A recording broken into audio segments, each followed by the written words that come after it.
It's GERS Day. GERS Day is the day in the year when the Scottish Government publishes what is called the Government Expenditure and Revenue Statement for Scotland for 2023-24. This statement supposedly shows the overall state of the public finances in Scotland, and let me assure you, it does not do anything like that. GERS is a complete misrepresentation of the truth when it comes to accounting. Why is that? Because of a number of assumptions that are built within this. First of all, whilst the revenue for Scotland is that which is supposedly paid in Scotland, whilst we do, of course, know what is collected by the Scottish Revenue Authority on income tax, and we do, of course, know what is collected by local authorities in Scotland, many of the figures have to be apportioned from UK figures as a whole, and as a consequence, they are guesswork. Now, it so happens that the guesswork this year shows that overall taxes paid per person in Scotland are bigger than overall taxes paid per person in the rest of the UK. So you could say, great news. Well, take North Sea out of that and the equation moves slightly in favour of the UK. But overall, that sounds great, except for the fact we simply don't know that half those numbers are right, and we don't see the detailed workings. All we get is a 40-page explanatory note. But worse is the expenditure side of the revenue, because if there's good news when it comes to income, there's bad news when it comes to expenditure, and there always is in GERS. The expenditure has gone up more in Scotland, apparently, than it has in the rest of the UK, although my quick review of the data cannot really explain that.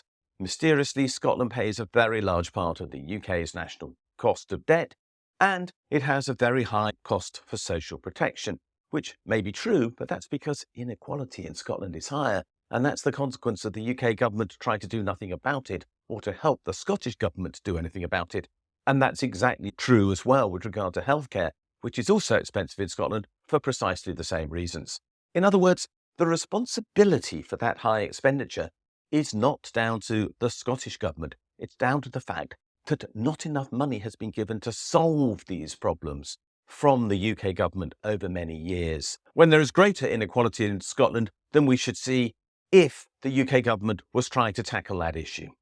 So, does this tell us anything useful? Three things. One, because every authority in Scotland that is reflected in this statement has to balance its budgets, the entire responsibility for any deficit that is shown by GERS does rest with the UK government and them alone.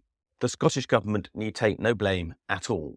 Second, we still have to question why the SNP is producing this data, which is complete nonsense. It shouldn't be doing so. It should be producing proper statistics reflecting what really happens in Scotland, and I wish it would do that. And third, it's time to stop feeding the unionists this sort of drivel that makes them feel very excited by the fact that Scotland is apparently running a deficit twice as high as the rest of the UK, which is the inevitable consequence of the UK government not spending enough in Scotland to improve its economy when it's pouring money into the southeast of England, and is planning to do so even more under the new Labour government. GERS is a statement of how badly Scotland is treated inside the UK as a consequence. It provides no evidence as to what Scotland's finances would be like if it was independent. Let's put GERS to bed once and for all.